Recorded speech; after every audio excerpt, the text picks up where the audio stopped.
Chapter 21. The Lure of the Spirit, the Flesh in Pursuit. When Carrie came, Hurstwood had been waiting many minutes.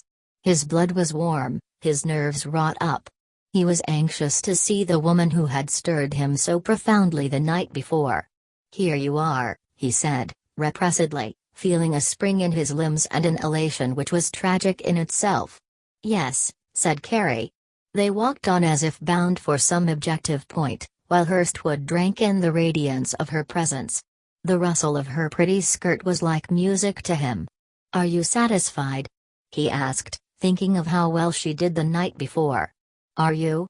He tightened his fingers as he saw the smile she gave him. "It was wonderful." Carrie laughed ecstatically. "That was one of the best things I've seen in a long time," he added. He was dwelling on her attractiveness as he had felt it the evening before, unmingling it with the feeling her presence inspired now. Carrie was dwelling in the atmosphere which this man created for her. Already she was enlivened and suffused with a glow. She felt his drawing toward her in every sound of his voice. "Those were such nice flowers you sent me," she said, after a moment or two. "They were beautiful." "Glad you liked them," he answered, simply. He was thinking all the time that the subject of his desire was being delayed. He was anxious to turn the talk to his own feelings. All was ripe for it. His Carrie was beside him. He wanted to plunge in and expostulate with her, and yet he found himself fishing for words and feeling for a way. "You got home all right," he said, gloomily, of a sudden, his tone modifying itself to one of self-commiseration. "Yes," said Carrie, easily. He looked at her steadily for a moment, slowing his pace and fixing her with his eye. She felt the flood of feeling. "How about me?" he asked.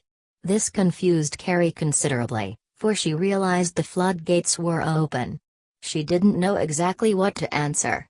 "I don't know," she answered. He took his lower lip between his teeth for a moment, and then let it go. He stopped by the walkside and kicked the grass with his toe. He searched her face with a tender, appealing glance. "Won't you come away from him?" he asked, intensely. "I don't know," returned Carrie, still illogically drifting and finding nothing at which to catch. As a matter of fact, she was in a most hopeless quandary. Here was a man whom she thoroughly liked, who exercised an influence over her, sufficient almost to delude her into the belief that she was possessed of a lively passion for him. She was still the victim of his keen eyes, his suave manners, his fine clothes. She looked and saw before her a man who was most gracious and sympathetic, who leaned toward her with a feeling that was a delight to observe. She could not resist the glow of his temperament, the light of his eye. She could hardly keep from feeling what he felt. And yet she was not without thoughts which were disturbing. What did he know? What had Druitt told him? Was she a wife in his eyes, or what? Would he marry her? Even while he talked, and she softened, and her eyes were lighted with a tender glow, she was asking herself if Druitt had told him they were not married. There was never anything at all convincing about what Druitt said. And yet she was not grieved at Hurstwood's love. No strain of bitterness was in it for her, whatever he knew. He was evidently sincere. His passion was real and warm. There was power in what he said. What should she do? She went on thinking this, answering vaguely, languishing affectionately, and altogether drifting, until she was on a borderless sea of speculation. "Why don't you come away?" he said, tenderly. "I will arrange for you whatever." "Oh, don't," said Carrie. "Don't what?" he asked. "What do you mean?" There was a look of confusion and pain in her face. She was wondering why that miserable thought must be brought in. She was struck as by a blade with the miserable provision which was outside the pale of marriage. He himself realized that it was a wretched thing to have dragged in. He wanted to weigh the effects of it, and yet he could not see. He went beating on, flushed by her presence, clearly awakened, intensely enlisted in his plan. "Won't you come?" he said, beginning over and with a more reverent feeling. "You know I can't do without you. You know it can't go on this way, can it?" "I know," said Carrie. "I wouldn't ask if I wouldn't argue with you if I could help it. Look at me, Carrie. Put yourself in my place. You don't want to stay away from me, do you? She shook her head as if in deep thought. Then why not settle the whole thing, once and for all? I don't know, said Carrie. Don't know. Ah, Carrie, what makes you say that? Don't torment me. Be serious. I am, said Carrie, softly. You can't be, dearest, and say that. Not when you know how I love you. Look at last night. His manner as he said this was the most quiet imaginable. His face and body retained utter composure. Only his eyes moved, and they flashed a subtle, dissolving fire. In them the whole intensity of the man's nature was distilling itself. Carrie made no answer. How can you act this way, dearest? He inquired, after a time. You love me, don't you? He turned on her such a storm of feeling that she was overwhelmed. For the moment all doubts were cleared away. Yes, she answered, frankly and tenderly. Well, then you'll come, won't you come tonight? Carrie shook her head in spite of her distress. I can't wait any longer, urged Hurstwood. If that is too soon, come Saturday. When will we be married? She asked, diffidently, forgetting in her difficult situation that she had hoped he took her to be Druitt's wife. The manager started, hit as he was by a problem which was more difficult than hers. He gave no sign of the thoughts that flashed like messages to his mind. Any time you say, he said, with ease, refusing to discolor his present delight with this miserable problem. Saturday? Asked Carrie. He nodded his head. Well, if you will marry me then, she said, I'll go. The manager looked at his lovely prize, so beautiful, so winsome, so difficult to be won, and made strange resolutions. His passion had gotten to that stage now where it was no longer colored with reason. He did not trouble over little barriers of this sort in the face of so much loveliness. He would accept the situation with all its difficulties. He would not try to answer the objections which cold truth thrust upon him. He would promise anything, everything, and trust to fortune to disentangle him. He would make a try for paradise, whatever might be the result. He would be happy, by the Lord, if it cost all honesty of statement, all abandonment of truth. Carrie looked at him tenderly. She could have laid her head upon his shoulder, so delightful did it all seem. Well, she said, I'll try and get ready then. Hurstwood looked into her pretty face, crossed with little shadows of wonder and misgiving, and thought he had never seen anything more lovely. I'll see you again tomorrow, he said, joyously, and we'll talk over the plans. He walked on with her, elated beyond words, so delightful had been the result. He impressed a long story of joy and affection upon her, though there was but here and there a word. After a half-hour he began to realize that the meeting must come to an end, so exacting is the world. Tomorrow, he said at parting, a gaiety of manner adding wonderfully to his brave demeanor. Yes, said Carrie, tripping elatedly away. There had been so much enthusiasm engendered that she was believing herself deeply in love. She sighed as she thought of her handsome adorer. Yes, she would get ready by Saturday. She would go, and they would be happy. Chapter 22. The blaze of the tinder, flesh wars with the flesh. The misfortune of the Hurstwood household was due to the fact that jealousy, having been born of love, did not perish with it. Mrs. Hurstwood retained this in such form that subsequent influences could transform it into hate. Hurstwood was still worthy, in a physical sense, of the affection his wife had once bestowed upon him, but in a social sense he fell short. With his regard died his power to be attentive to her, and this, to a woman, is much greater than outright crime toward another. Our self-love dictates our appreciation of the good or evil in another. In Mrs. Hurstwood it discolored the very hue of her husband's indifferent nature. She saw design in deeds and phrases which sprung only from a faded appreciation of her presence. As a consequence, she was resentful and suspicious. The jealousy that prompted her to observe every falling away from the little amenities of the married relation on his part served to give her notice of the airy grace with which he still took the world. She could see from the scrupulous care which he exercised in the matter of his personal appearance that his interest in life had abated not a jot. Every motion, every glance had something in it of the pleasure he felt in Carrie, of the zest this new pursuit of pleasure lent to his days. Mrs. Hurstwood felt something, sniffing change, as animals do danger, afar off. This feeling was strengthened by actions of a direct and more potent nature on the part of Hurstwood. We have seen with what irritation he shirked those little duties which no longer contained any amusement or satisfaction for him, and the open snarls with which, more recently, he resented her irritating goads. These little rows were really precipitated by an atmosphere which was surcharged with dissension. That it would shower, with a sky so full of blackening thunderclouds, would scarcely be thought worthy of comment. Thus, after leaving the breakfast table this morning, raging inwardly at his blank declaration of indifference at her plans, Mrs. Hurstwood encountered Jessica in her dressing room, very leisurely arranging her hair. Hurstwood had already left the house.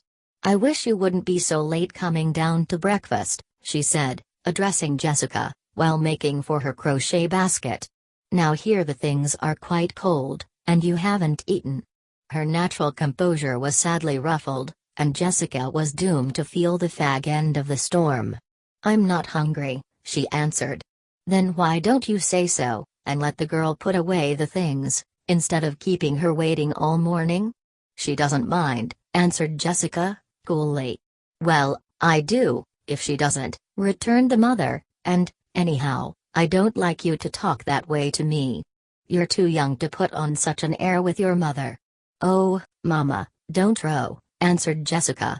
"What's the matter this morning, anyway?" "Nothing's the matter, and I'm not rowing. You mustn't think because I indulge you in some things that you can keep everybody waiting. I won't have it." "I'm not keeping anybody waiting," returned Jessica, sharply, stirred out of a cynical indifference to a sharp defense. "I said I wasn't hungry.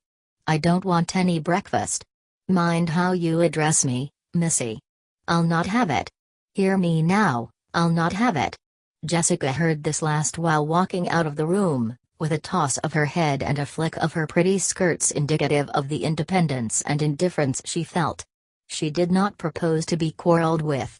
Such little arguments were all too frequent, the result of a growth of natures which were largely independent and selfish. George Jr. manifested even greater touchiness and exaggeration in the matter of his individual rights, and attempted to make all feel that he was a man with a man's privileges, an assumption which, of all things, is most groundless and pointless in a youth of 19. Hurstwood was a man of authority and some fine feeling, and it irritated him excessively to find himself surrounded more and more by a world upon which he had no hold, and of which he had a lessening understanding. Now, when such little things, such as the proposed earlier start to Waukesha, came up, they made clear to him his position. He was being made to follow, was not leading. When, in addition, a sharp temper was manifested, and to the process of shouldering him out of his authority was added a rousing intellectual kick, such as a sneer or a cynical laugh, he was unable to keep his temper. He flew into hardly repressed passion, and wished himself clear of the whole household. It seemed a most irritating drag upon all his desires and opportunities. For all this, he still retained the semblance of leadership and control, even though his wife was straining to revolt. Her display of temper and open assertion of opposition were based upon nothing more than the feeling that she could do it. She had no special evidence wherewith to justify herself the knowledge of something which would give her both authority and excuse. The latter was all that was lacking, however, to give a solid foundation to what, in a way, seemed groundless discontent. The clear proof of one overt deed was the cold breath needed to convert the lowering clouds of suspicion into a rain of wrath. An inkling of untoward deeds on the part of Hurstwood had come. Dr. Beale, the handsome resident physician of the neighborhood, met Mrs. Hurstwood at her own doorstep some days after Hurstwood and Carrie had taken the drive west on Washington Boulevard. Dr. Beale, coming east on the same drive, had recognized Hurstwood, but not before he was quite past him. He was not so sure of Carrie, did not know whether it was Hurstwood's wife or daughter. "You don't speak to your friends when you meet them out driving, do you?" he said, jocosely, to Mrs. Hurstwood. "If I see them, I do." "Where was I?" "On Washington Boulevard," he answered, expecting her eye to light with immediate remembrance. She shook her head. "Yes, out near Hoyne Avenue." "You were with your husband." "I guess you're mistaken," she answered. Then, remembering her husband's part in the affair, she immediately fell a prey to a host of young suspicions, of which, however, she gave no sign. "I know I saw your husband," he went on. "I wasn't so sure about you. Perhaps it was your daughter." "Perhaps it was," said Mrs. Hurstwood, knowing full well that such was not the case, as Jessica had been her companion for weeks. She had recovered herself sufficiently to wish to know more of the details. "Was it in the afternoon?" she asked, artfully, assuming an air of acquaintanceship with the matter. "Yes, about 2 or 3. "It must have been Jessica," said Mrs. Hurstwood, not wishing to seem to attach any importance to the incident. The physician had a thought or two of his own, but dismissed the matter as worthy of no further discussion on his part at least. Mrs. Hurstwood gave this bit of information considerable thought during the next few hours, and even days. She took it for granted that the doctor had really seen her husband, and that he had been riding, most likely, with some other woman, after announcing himself as busy to her. As a consequence, she recalled, with rising feeling, how often he had refused to go to places with her, to share in little visits, or, indeed, take part in any of the social amenities which furnished the diversion of her existence. He had been seen at the theater with people whom he called Moy's friends, now he was seen driving, and, most likely, would have an excuse for that. Perhaps there were others of whom she did not hear, or why should he be so busy, so indifferent, of late? In the last 6 weeks he had become strangely irritable, strangely satisfied to pick up and go out, whether things were right or wrong in the house. Why? She recalled, with more subtle emotions, that he did not look at her now with any of the old light of satisfaction or approval in his eye. Evidently, along with other things, he was taking her to be getting old and uninteresting. He saw her wrinkles, perhaps. She was fading, while he was still preening himself in his elegance and youth. He was still an interested factor in the merry-makings of the world, while she did not pursue the thought. She only found the whole situation bitter, and hated him for it thoroughly. Nothing came of this incident at the time, for the truth is it did not seem conclusive enough to warrant any discussion. Only the atmosphere of distrust and ill-feeling was strengthened, precipitating every now and then little sprinklings of irritable conversation, enlivened by flashes of wrath. The matter of the Waukesha outing was merely a continuation of other things of the same nature. The day after Carrie's appearance on the Avery stage, Mrs. Hurstwood visited the races with Jessica and a youth of her acquaintance, Mr. Bart Taylor, the son of the owner of a local house furnishing establishment. They had driven out early, and, as it chanced, encountered several friends of Hurstwood, all Elks, and 2 of whom had attended the performance the evening before. 1,000 chances the subject of the performance had never been brought up had Jessica not been so engaged by the attentions of her young companion, who usurped as much time as possible. This left Mrs. Hurstwood in the mood to extend the perfunctory greetings of some who knew her into short conversations, and the short conversations of friends into long ones. It was from one who meant but to greet her perfunctorily that this interesting intelligence came. "I see," said this individual, who wore sporting clothes of the most attractive pattern, and had a field glass strung over his shoulder, "that you did not get over to our little entertainment last evening." "No?" said Mrs. Hurstwood, inquiringly, and wondering why he should be using the tone he did in noting the fact that she had not been to something she knew nothing about. It was on her lips to say, "What was it?" when he added, "I saw your husband." Her wonder was at once replaced by the more subtle quality of suspicion. "Yes," she said, cautiously. "Was it pleasant?" "He did not tell me much about it." "Very. Really one of the best private theatricals I ever attended. There was one actress who surprised us all." "Indeed," said Mrs. Hurstwood. "It's too bad you couldn't have been there, really. I was sorry to hear you weren't feeling well." Feeling well. Mrs. Hurstwood could have echoed the words after him open-mouthed.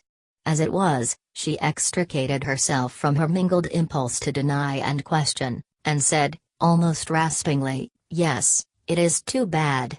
Looks like there will be quite a crowd here today, doesn't it?" The acquaintance observed, drifting off upon another topic. The manager's wife would have questioned farther, but she saw no opportunity. She was for the moment wholly at sea, anxious to think for herself, and wondering what new deception was this which caused him to give out that she was ill when she was not. Another case of her company not wanted, and excuses being made. She resolved to find out more. "Were you at the performance last evening?" she asked of the next of Hurstwood's friends who greeted her, as she sat in her box. "Yes. You didn't get around?" "No," she answered, "I was not feeling very well." "So your husband told me," he answered. "Well, it was really very enjoyable. Turned out much better than I expected." "Were there many there?" "The house was full. It was quite an elk night. I saw quite a number of your friends, Mrs. Harrison, Mrs. Barnes, Mrs. Collins. Quite a social gathering." "Indeed it was. My wife enjoyed it very much." Mrs. Hurstwood bit her lip.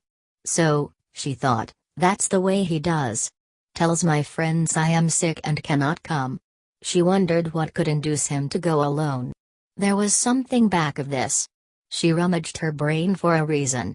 By evening, when Hurstwood reached home, she had brooded herself into a state of sullen desire for explanation and revenge. She wanted to know what this peculiar action of his imported. She was certain there was more behind it all than what she had heard, and evil curiosity mingled well with distrust and the remnants of her wrath of the morning. She, impending disaster itself, walked about with gathered shadow at the eyes and the rudimentary muscles of savagery fixing the hard lines of her mouth. On the other hand, as we may well believe, the manager came home in the sunniest mood. His conversation and agreement with Carrie had raised his spirits until he was in the frame of mind of one who sings joyously. He was proud of himself, proud of his success, proud of Carrie. He could have been genial to all the world, and he bore no grudge against his wife. He meant to be pleasant, to forget her presence, to live in the atmosphere of youth and pleasure which had been restored to him. So now, the house, to his mind, had a most pleasing and comfortable appearance. In the hall he found an evening paper, laid there by the maid and forgotten by Mrs. Hurstwood. In the dining room the table was clean laid with linen and napery and shiny with glasses and decorated china. Through an open door he saw into the kitchen, where the fire was crackling in the stove and the evening meal already well under way.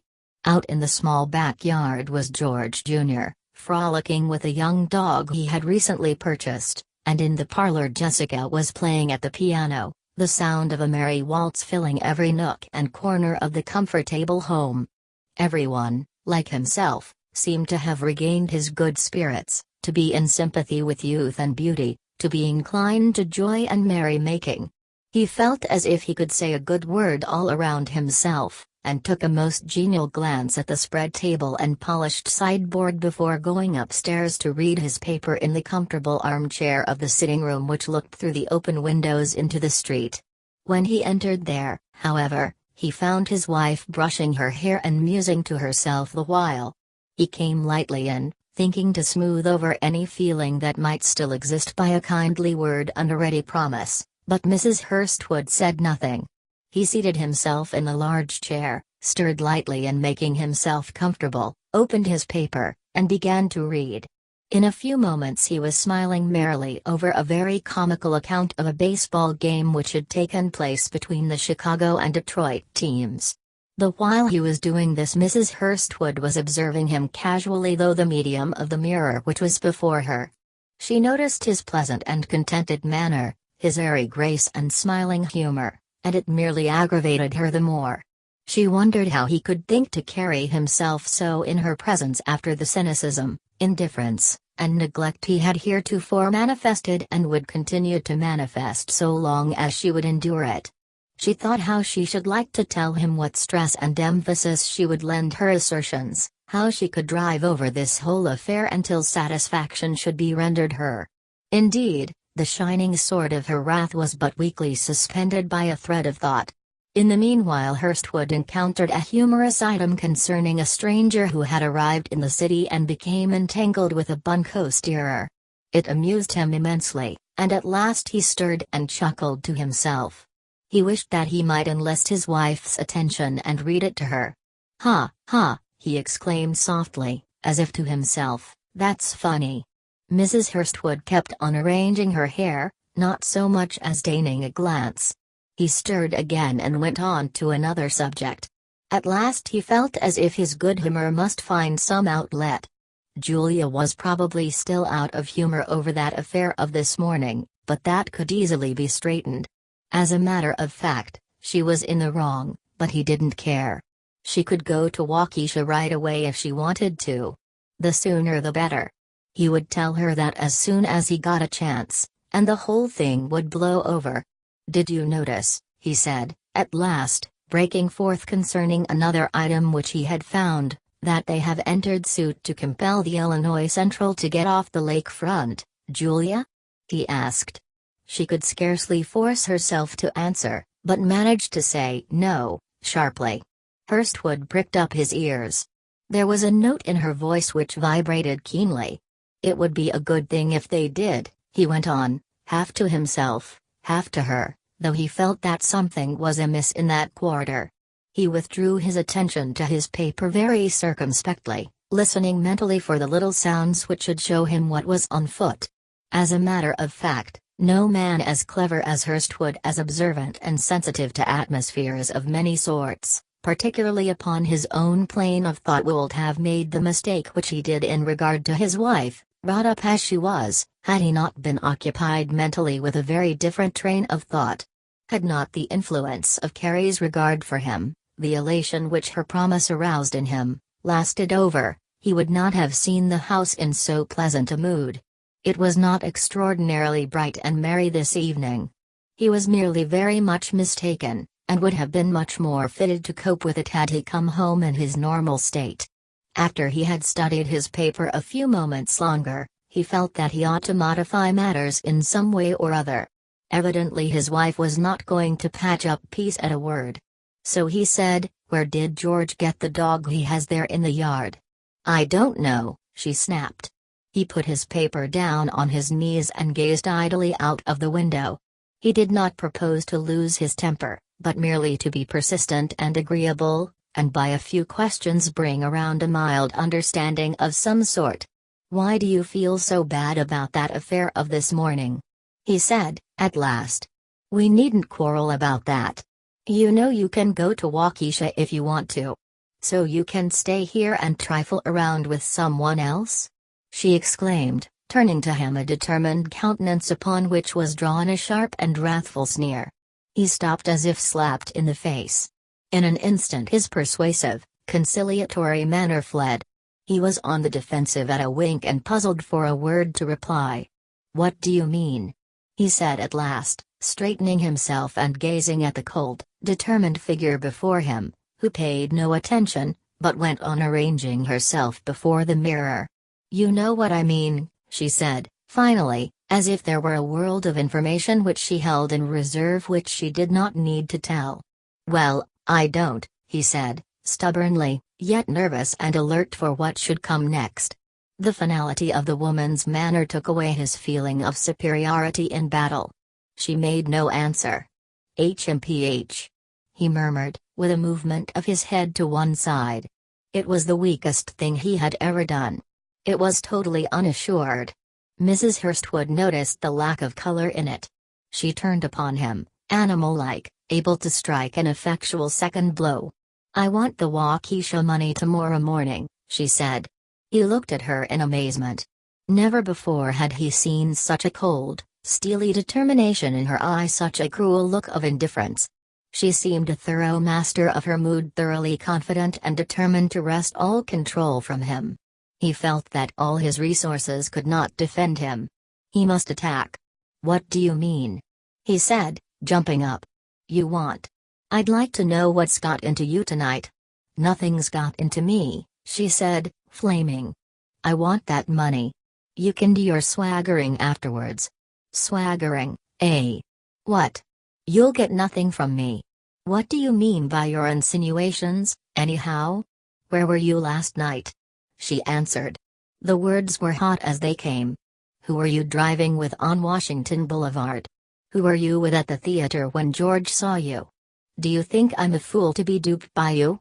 Do you think I'll sit at home here and take your two busies and can't come, while you parade around and make out that I'm unable to come? I want you to know that lordly airs have come to an end so far as I am concerned.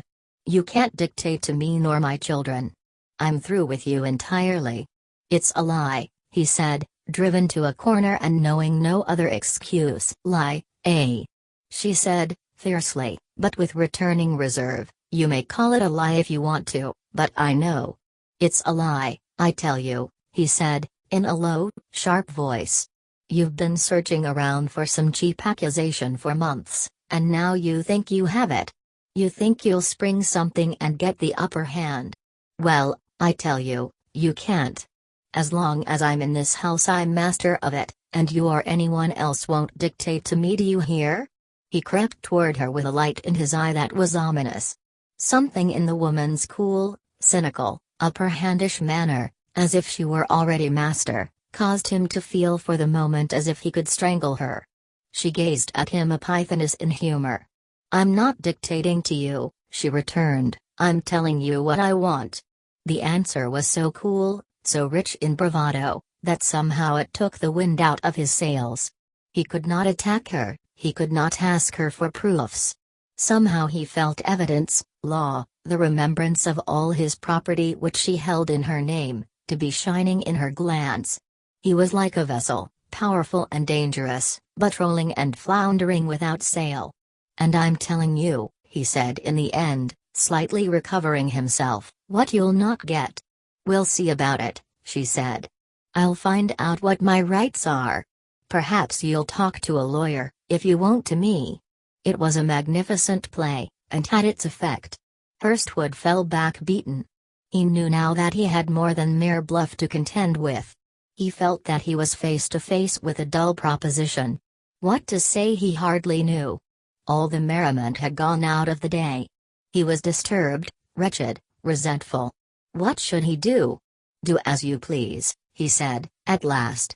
"I'll have nothing more to do with you," and out he strode. Chapter 23. A spirit in travail, one wrong put behind. When Carrie reached her own room she had already fallen a prey to those doubts and misgivings which are ever the result of a lack of decision. She could not persuade herself as to the advisability of her promise, or that now, having given her word, she ought to keep it. She went over the whole ground in Hurstwood's absence, and discovered little objections that had not occurred to her in the warmth of the manager's argument. She saw where she had put herself in a peculiar light, namely, that of agreeing to marry when she was already supposedly married. She remembered a few things Druitt had done, and now that it came to walking away from him without a word, she felt as if she were doing wrong. Now, she was comfortably situated, and to one who is more or less afraid of the world, this is an urgent matter, and one which puts up strange, uncanny arguments. You do not know what will come. There are miserable things outside. People go a-begging. Women are wretched. You never can tell what will happen. Remember the time you were hungry. Stick to what you have. Curiously, for all her leaning towards Hurstwood, he had not taken a firm hold on her understanding. She was listening, smiling, approving, and yet not finally agreeing. This was due to a lack of power on his part, a lack of that majesty of passion that sweeps the mind from its seat, fuses and melts all arguments and theories into a tangled mass, and destroys for the time being the reasoning power. This majesty of passion is possessed by nearly every man once in his life, but it is usually an attribute of youth and conduces to the first successful mating. Hurstwood, being an older man, could scarcely be said to retain the fire of youth, though he did possess a passion warm and unreasoning. It was strong enough to induce the leaning toward him which, on Carrie's part, we have seen. She might have been said to be imagining herself in love, when she was not. Women frequently do this. It flows from the fact that in each exists a bias towards affection, a craving for the pleasure of being loved. The longing to be shielded, bettered, sympathized with, is one of the attributes of the sex. This, coupled with sentiment and a natural tendency to emotion, often makes refusing difficult. It persuades them that they are in love. Once at home, she changed her clothes and straightened the rooms for herself. In the matter of the arrangement of the furniture, she never took the housemaid's opinion. That young woman invariably put one of the rocking chairs in the corner, and Carrie as regularly moved it out. Today she hardly noticed that it was in the wrong place, so absorbed was she in her own thoughts. She worked about the room until Druitt put in appearance at 5 o'clock. The drummer was flushed and excited and full of determination to know all about her relations with Hurstwood. Nevertheless, after going over the subject in his mind the livelong day, he was rather weary of it and wished it over with. He did not foresee serious consequences of any sort, and yet he rather hesitated to begin. Carrie was sitting by the window when he came in, rocking and looking out. "Well," she said innocently, weary of her own mental discussion and wondering at his haste and ill-concealed excitement, "what makes you hurry so?" Druitt hesitated, now that he was in her presence, uncertain as to what course to pursue. He was no diplomat. He could neither read nor see. "When did you get home?" he asked foolishly. "Oh, an hour or so ago." "What makes you ask that?" "You weren't here," he said, "when I came back this morning, and I thought you had gone out." "So I did," said Carrie simply. "I went for a walk." Druitt looked at her wonderingly. For all his lack of dignity in such matters, he did not know how to begin. He stared at her in the most flagrant manner until at last she said, "What makes you stare at me so?" "What's the matter?" "Nothing," he answered. "I was just thinking." "Just thinking what?" she returned smilingly, puzzled by his attitude. "Oh, nothing much." "Well, then, what makes you look so?" Druitt was standing by the dresser, gazing at her in a comic manner. He had laid off his hat and gloves and was now fidgeting with the little toilet pieces which were nearest him. He hesitated to believe that the pretty woman before him was involved in anything so unsatisfactory to himself. He was very much inclined to feel that it was all right, after all. Yet the knowledge imparted to him by the chambermaid was rankling in his mind. He wanted to plunge in with a straight remark of some sort, but he knew not what. "Where did you go this morning?" he finally asked weakly. "Why, I went for a walk," said Carrie. "Sure you did?" he asked. "Yes, what makes you ask?" She was beginning to see now that he knew something. Instantly she drew herself into a more reserved position. Her cheeks blanched slightly. "I thought maybe you didn't," he said, beating about the bush in the most useless manner. Carrie gazed at him, and as she did so her ebbing courage halted. She saw that he himself was hesitating, and with a woman's intuition realized that there was no occasion for great alarm. "What makes you talk like that?" she asked, wrinkling her pretty forehead. "You act so funny tonight." "I feel funny," he answered. They looked at one another for a moment, and then Druitt plunged desperately into his subject. "What's this about you and Hurstwood?" he asked. "Me and Hurstwood, what do you mean? Didn't he come here a dozen times while I was away?" "A dozen times," repeated Carrie, guiltily. "No, but what do you mean? Somebody said that you went out riding with him and that he came here every night." "No such thing," answered Carrie. "It isn't true." "Who told you that?" She was flushing scarlet to the roots of her hair, but Druitt did not catch the full hue of her face, owing to the modified light of the room. He was regaining much confidence as Carrie defended herself with denials. "Well, someone," he said. "You're sure you didn't?" "Certainly," said Carrie. "You know how often he came?" Druitt paused for a moment and thought. "I know what you told me," he said finally. He moved nervously about, while Carrie looked at him confusedly. "Well, I know that I didn't tell you any such thing as that," said Carrie, recovering herself. "If I were you," went on Druitt, ignoring her last remark. "I wouldn't have anything to do with him. He's a married man, you know." Who is?" said Carrie, stumbling at the word. "Why, Hurstwood," said Druitt, noting the effect and feeling that he was delivering a telling blow. "Hurstwood!" exclaimed Carrie, rising. Her face had changed several shades since this announcement was made. She looked within and without herself in a half-dazed way. "Who told you this?" she asked, forgetting that her interest was out of order and exceedingly incriminating. "Why, I know it. I've always known it," said Druitt. Carrie was feeling about for a right thought. She was making a most miserable showing, and yet feelings were generating within her which were anything but crumbling cowardice. "I thought I told you," he added. "No, you didn't," she contradicted, suddenly recovering her voice. "You didn't do anything of the kind." Druitt listened to her in astonishment. This was something new. "I thought I did," he said. Carrie looked around her very solemnly and then went over to the window. "You oughtn't to have had anything to do with him," said Druitt in an injured tone, "after all I've done for you." "You," said Carrie, "you. What have you done for me?" Her little brain had been surging with contradictory feelings: shame at exposure, shame at Hurstwood's perfidy, anger at Druitt's deception, the mockery he had made of her. Now one clear idea came into her head. He was at fault. There was no doubt about it. Why did he bring Hurstwood out? Hurstwood, a married man, and never say a word to her? Never mind now about Hurstwood's perfidy. Why had he done this? Why hadn't he warned her? There he stood now, guilty of this miserable breach of confidence and talking about what he had done for her. "Well, I like that," exclaimed Druitt, little realizing the fire his remark had generated. "I think I've done a good deal." "You have, eh?" she answered. "You've deceived me, that's what you've done. You've brought your friends out here under false pretenses. You've made me out to be and with this her voice broke and she pressed her two little hands together tragically. "I don't see what that's got to do with it," said the drummer quaintly. "No," she answered, recovering herself and shutting her teeth. "No, of course you don't see. There isn't anything you see. You couldn't have told me in the first place, could you? You had to make me out wrong until it was too late. Now you come sneaking around with your information and your talk about what you have done." Druitt had never suspected this side of Carrie's nature.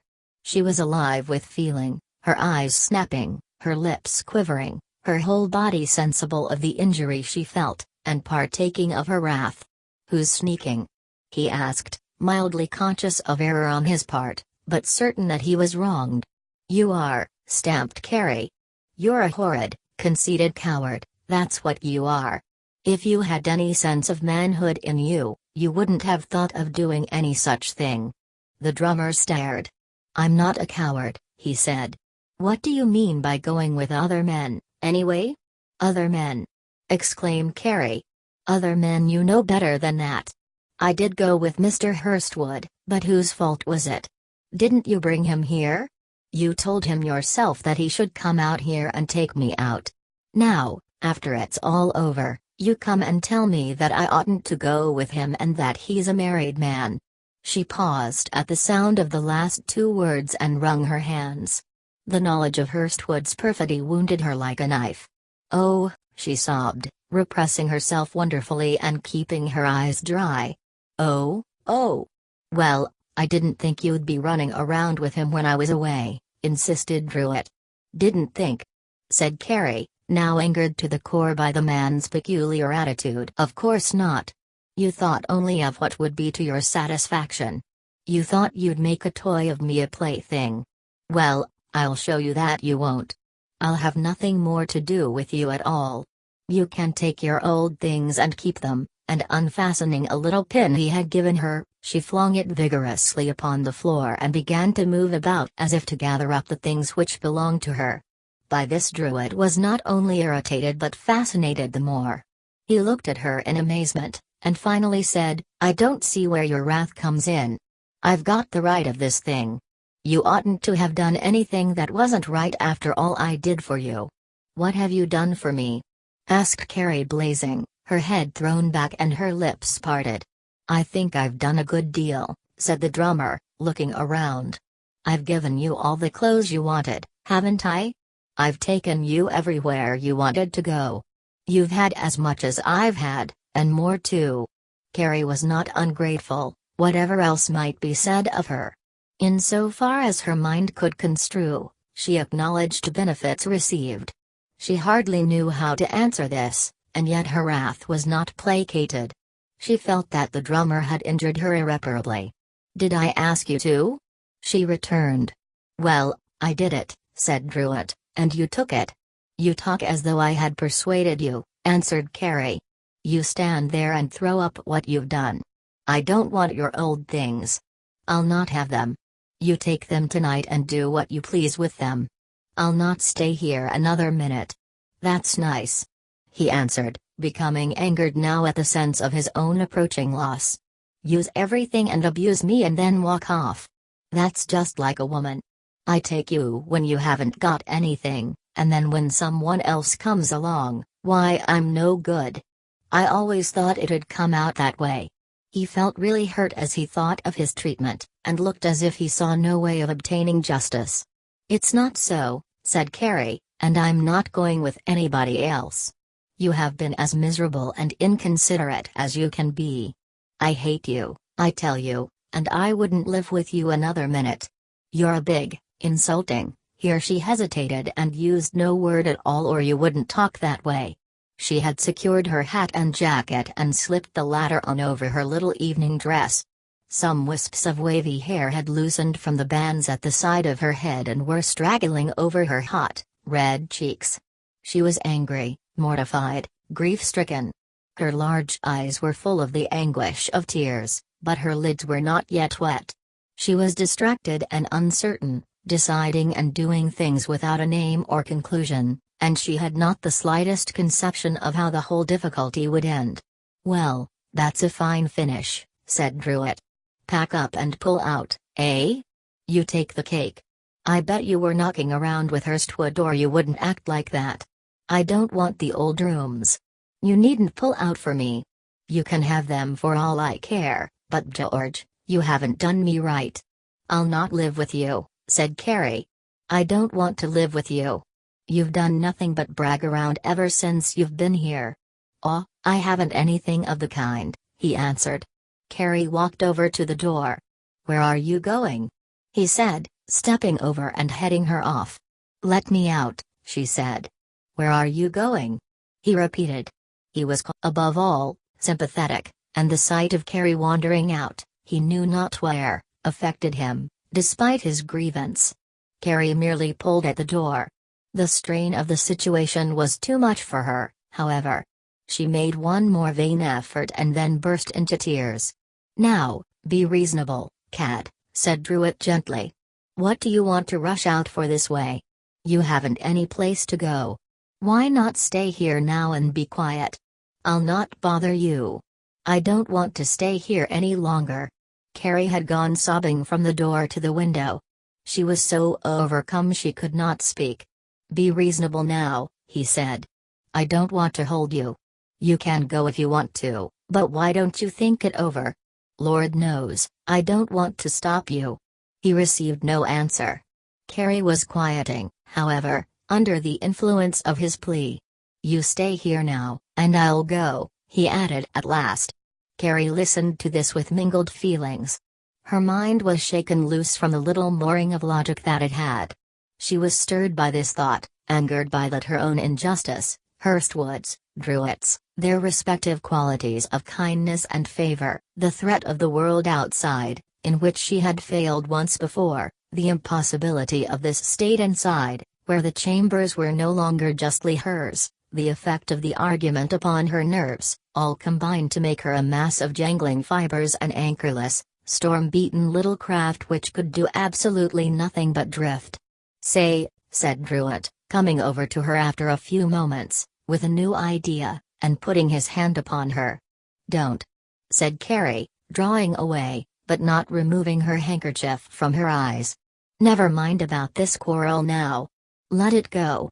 You stay here until the month's out, anyhow, and then you can tell better what you want to do. Eh?" Carrie made no answer. "You'd better do that," he said. "There's no use your packing up now. You can't go anywhere."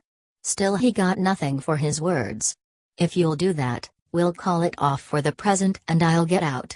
Carrie lowered her handkerchief slightly and looked out of the window. "Will you do that?" he asked. Still no answer. "Will you?" he repeated. She only looked vaguely into the street. "Ah. Come on," he said, "tell me. Will you?" "I don't know," said Carrie softly, forced to answer. "Promise me you'll do that," he said, "and we'll quit talking about it. It'll be the best thing for you." Carrie heard him, but she could not bring herself to answer reasonably. She felt that the man was gentle, and that his interest in her had not abated, and it made her suffer a pang of regret. She was in a most helpless plight. As for Druitt, his attitude had been that of the jealous lover. Now his feelings were a mixture of anger at deception, sorrow at losing Carrie, misery at being defeated. He wanted his rights in some way or other, and yet his rights included the retaining of Carrie, the making her feel her error. "Will you?" he urged. "Well, I'll see," said Carrie. This left the matter as open as before, but it was something. It looked as if the quarrel would blow over, if they could only get some way of talking to one another. Carrie was ashamed, and Druitt aggrieved. He pretended to take up the task of packing some things in a valise. Now, as Carrie watched him out of the corner of her eye, certain sound thoughts came into her head. He had erred, true, but what had she done? He was kindly and good-natured for all his egotism. Throughout this argument he had said nothing very harsh. On the other hand, there was Hurstwood, a greater deceiver than he. He had pretended all this affection, all this passion, and he was lying to her all the while. Oh, the perfidy of men! And she had loved him. There could be nothing more in that quarter. She would see Hurstwood no more. She would write him and let him know what she thought. Thereupon what would she do? Here were these rooms. Here was Druitt, pleading for her to remain. Evidently things could go on here somewhat as before, if all were arranged. It would be better than the street, without a place to lay her head. All this she thought of as Druitt rummaged the drawers for collars and labored long and painstakingly at finding a shirt stud. He was in no hurry to rush this matter. He felt an attraction to Carrie which would not down. He could not think that the thing would end by his walking out of the room. There must be some way round, some way to make her own up that he was right and she was wrong, to patch up a peace and shut out Hurstwood forever. Mercy, how he turned at the man's shameless duplicity. "Do you think," he said, after a few moments' silence, "that you'll try and get on the stage?"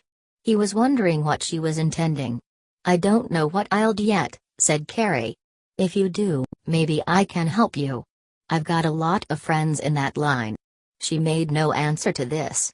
"Don't go and try to knock around now without any money. Let me help you," he said. "It's no easy thing to go on your own hook here." Carrie only rocked back and forth in her chair. "I don't want you to go up against a hard game that way." He bestirred himself about some other details and Carrie rocked on. "Why don't you tell me all about this thing," he said, after a time, "and let's call it off. You don't really care for Hurstwood, do you? Why do you want to start on that again?" said Carrie. "You were to blame." "No, I wasn't," he answered. "Yes, you were, too," said Carrie. "You shouldn't have ever told me such a story as that. But you didn't have much to do with him, did you?" went on Druitt, anxious for his own peace of mind to get some direct denial from her. "I won't talk about it," said Carrie, pained at the quizzical turn the peace arrangement had taken. "What's the use of acting like that now, Cad?" insisted the drummer, stopping in his work and putting up a hand expressively. "You might let me know where I stand, at least." "I won't," said Carrie, feeling no refuge but in anger. "Whatever has happened is your own fault." "Then you do care for him?" said Druitt, stopping completely and experiencing a rush of feeling. "Oh, stop!" said Carrie. "Well, I'll not be made a fool of," exclaimed Druitt. "You may trifle around with him if you want to, but you can't lead me. You can tell me or not, just as you want to, but I won't fool any longer." He shoved the last few remaining things he had laid out into his valise and snapped it with a vengeance. Then he grabbed his coat, which he had laid off to work, picked up his gloves, and started out. "You can go to the deuce as far as I am concerned," he said, as he reached the door. "I'm no sucker," and with that he opened it with a jerk and closed it equally vigorously.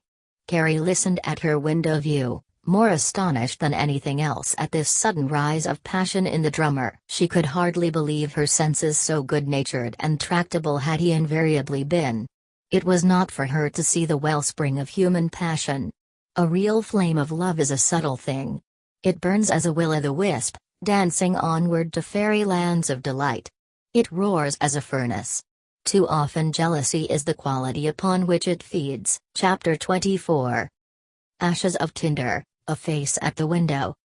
That night Hurstwood remained downtown entirely, going to the Palmer house for a bed after his work was through.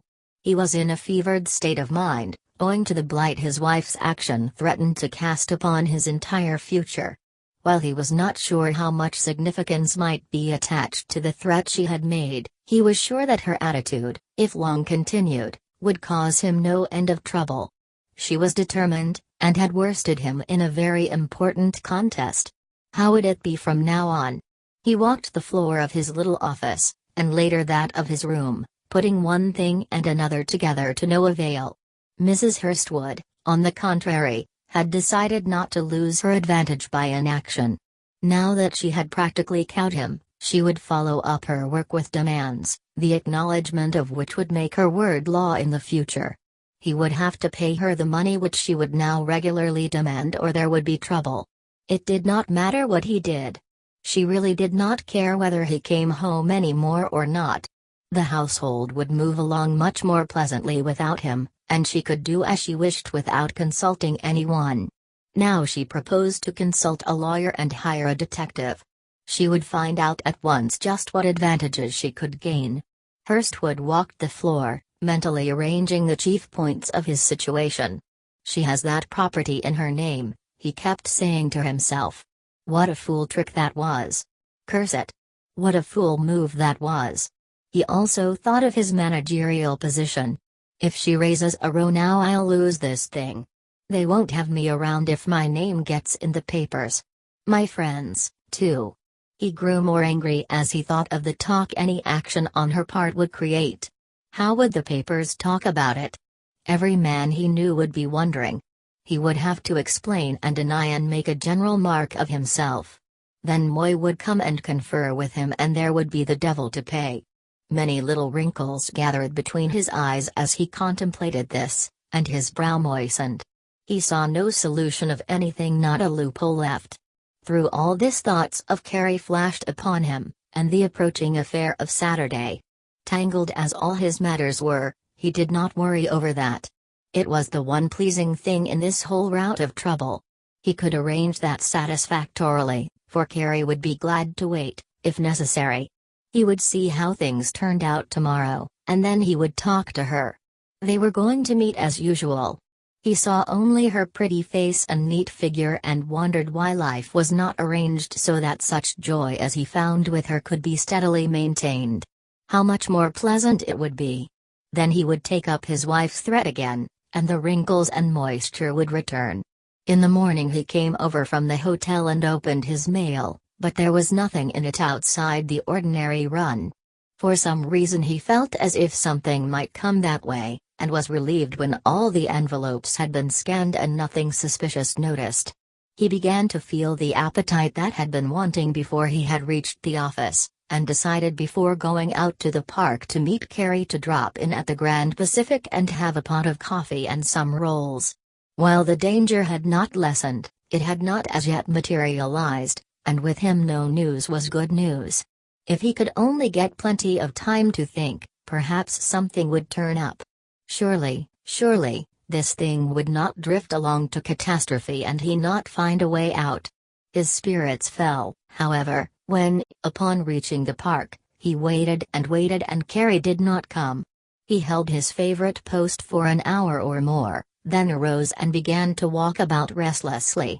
Could something have happened out there to keep her away? Could she have been reached by his wife? Surely not.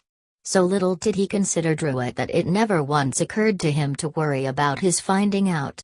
He grew restless as he ruminated, and then decided that perhaps it was nothing. She had not been able to get away this morning. That was why no letter notifying him had come. He would get one today. It would probably be on his desk when he got back. He would look for it at once. After a time he gave up waiting and drearily headed for the Madison car. To add to his distress, the bright blue sky became overcast with little fleecy clouds which shut out the sun. The wind veered to the east, and by the time he reached his office it was threatening to drizzle all afternoon. He went in and examined his letters, but there was nothing from Carrie. Fortunately, there was nothing from his wife either. He thanked his stars that he did not have to confront that proposition just now when he needed to think so much. He walked the floor again, pretending to be in an ordinary mood, but secretly troubled beyond the expression of words. At 1:30 he went to Rector's for lunch, and when he returned a messenger was waiting for him. He looked at the little chap with a feeling of doubt. "I'm to bring an answer," said the boy. Hurstwood recognized his wife's writing. He tore it open and read without a show of feeling. It began in the most formal manner and was sharply and coldly worded throughout. "I want you to send the money I asked for at once. I need it to carry out my plans. You can stay away if you want to. It doesn't matter in the least. I must have some money. So don't delay, but send it by the boy." When he had finished it, he stood holding it in his hands. The audacity of the thing took his breath. It roused his ire, also the deepest element of revolt in him. His first impulse was to write but 4 words in reply: "Go to the devil," but he compromised by telling the boy that there would be no reply. Then he sat down in his chair and gazed without seeing, contemplating the result of his work. What would she do about that? The confounded wretch. Was she going to try to bulldoze him into submission? He would go up there and have it out with her, that's what he would do. She was carrying things with too high a hand. These were his first thoughts.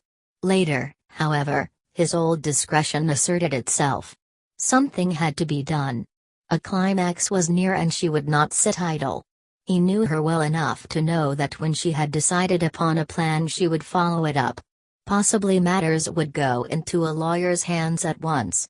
"Damn her," he said softly, with his teeth firmly set. "I'll make it hot for her if she causes me trouble.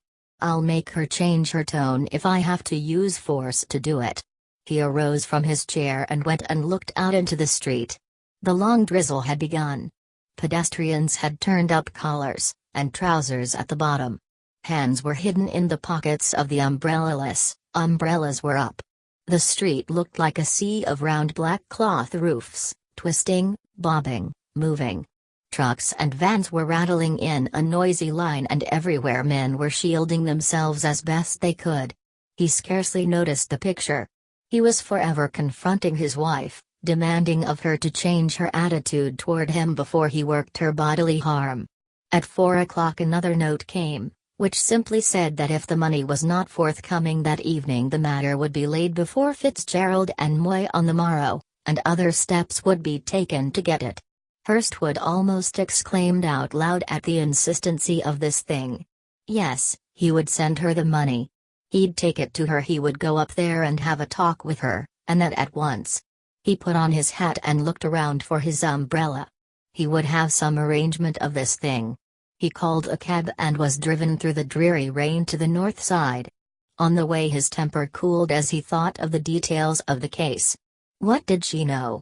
What had she done? Maybe she'd got hold of Carrie, who knows, or Druitt. Perhaps she really had evidence, and was prepared to fell him as a man does another from secret ambush. She was shrewd.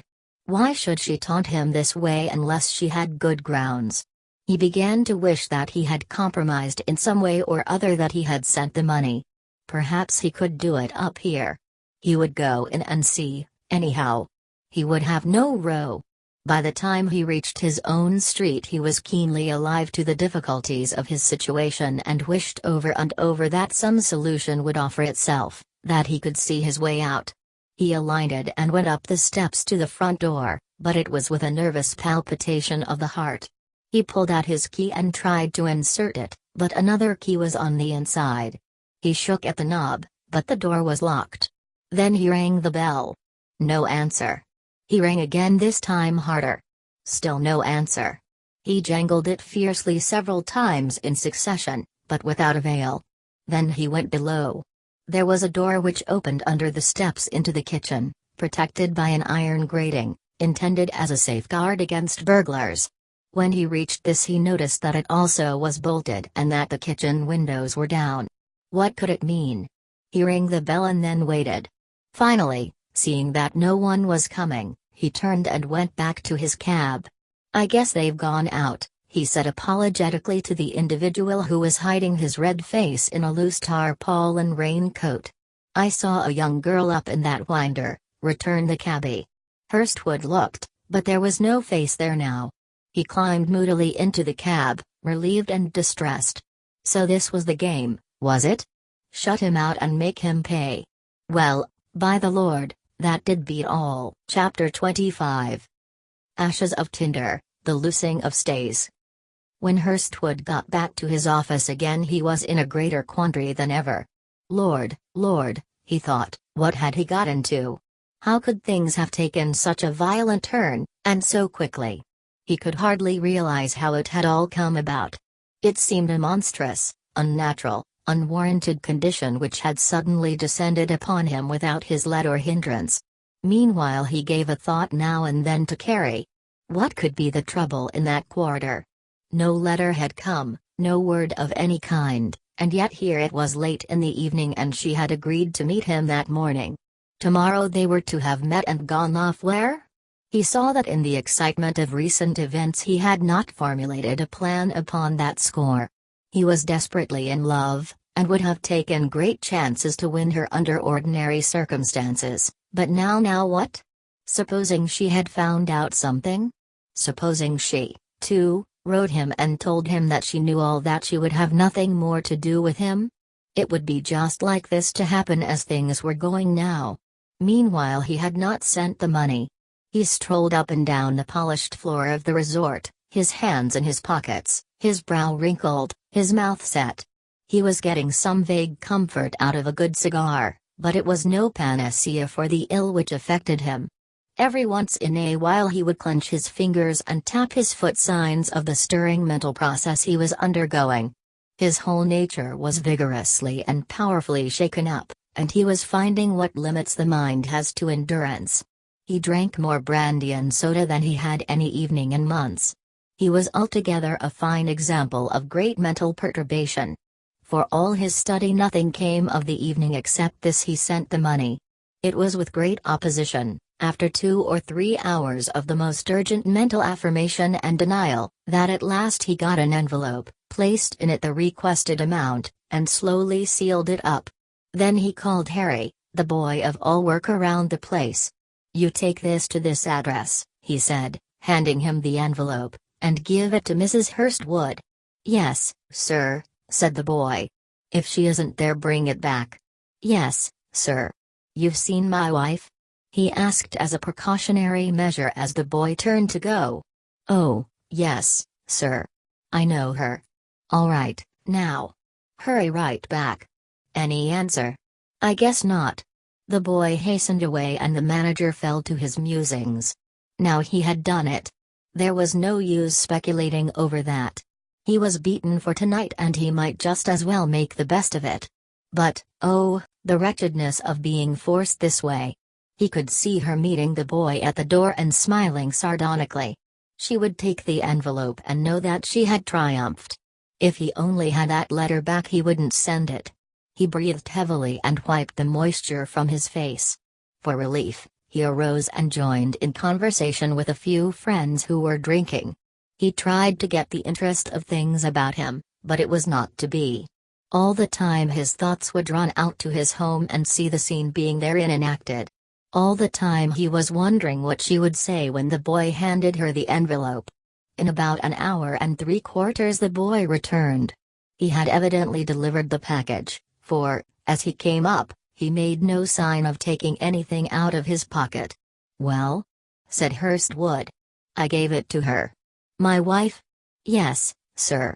"Any answer?" "She said it was high time." Hurstwood scowled fiercely. There was no more to be done upon that score that night. He went on brooding over his situation until midnight, when he repaired again to the Palmer house. He wondered what the morning would bring forth, and slept anything but soundly upon it. Next day he went again to the office and opened his mail, suspicious and hopeful of its contents. No word from Carrie. Nothing from his wife, which was pleasant. The fact that he had sent the money and that she had received it worked to the ease of his mind, for, as the thought that he had done it receded, his chagrin at it grew less and his hope of peace more. He fancied, as he sat at his desk, that nothing would be done for a week or two. Meanwhile, he would have time to think. This process of thinking began by a reversion to Carrie and the arrangement by which he was to get her away from Druitt. How about that now? His pain at her failure to meet or write him rapidly increased as he devoted himself to this subject. He decided to write her care of the West Side Post Office and ask for an explanation, as well as to have her meet him. The thought that this letter would probably not reach her until Monday chafed him exceedingly. He must get some speedier method, but how? He thought upon it for a half hour, not contemplating a messenger or a cab direct to the house, owing to the exposure of it. But finding that time was slipping away to no purpose, he wrote the letter and then began to think again. The hours slipped by, and with them the possibility of the union he had contemplated. He had thought to be joyously aiding Carrie by now in the task of joining her interests to his, and here it was afternoon and nothing done. 3 o'clock came, 4, 5, 6, and no letter. The helpless manager paced the floor and grimly endured the gloom of defeat. He saw a busy Saturday ushered out, the Sabbath in, and nothing done. All day, the bar being closed, he brooded alone, shut out from home, from the excitement of his resort, from Carrie, and without the ability to alter his condition one iota. It was the worst Sunday he had spent in his life. In a Monday's second mail he encountered a very legal-looking letter which held his interest for some time. It bore the imprint of the law offices of McGregor, James and Hay, and with a very formal "Dear Sir," and we beg to state, went on to inform him briefly that they had been retained by Mrs. Julia Hurstwood to adjust certain matters which related to her sustenance and property rights, and would he kindly call and see them about the matter at once. He read it through carefully several times, and then merely shook his head. It seemed as if his family troubles were just beginning. "Well," he said after a time, quite audibly, "I don't know." Then he folded it up and put it in his pocket. To add to his misery, there was no word from Carrie. He was quite certain now that she knew he was married and was angered at his perfidy. His loss seemed all the more bitter now that he needed her most. He thought he would go out and insist on seeing her if she did not send him word of some sort soon. He was really affected most miserably of all by this desertion.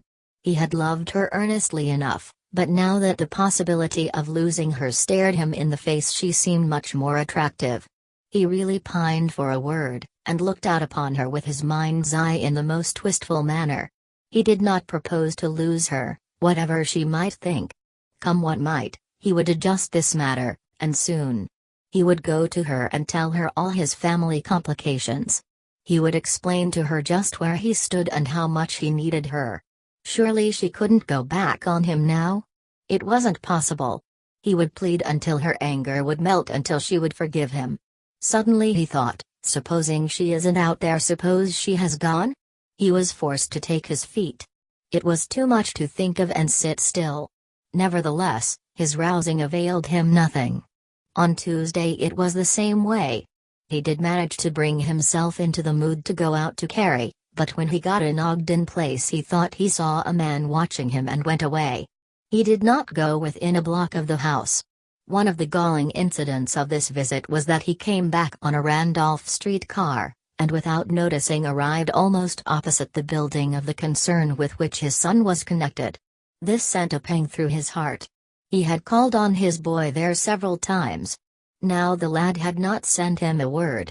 His absence did not seem to be noticed by either of his children. Well, fortune plays a man queer tricks. He got back to his office and joined in a conversation with friends. It was as if idle chatter deadened the sense of misery. That night he dined at Rector's and returned at once to his office. In the bustle and show of the latter was his only relief. He troubled over many little details and talked perfunctorily to everybody.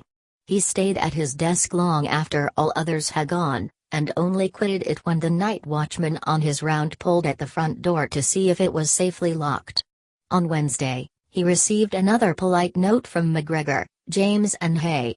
It read, "Dear Sir, we beg to inform you that we are instructed to wait until tomorrow, Thursday, at 1 o'clock, before filing suit against you, on behalf of Mrs. Julia Hurstwood, for divorce and alimony.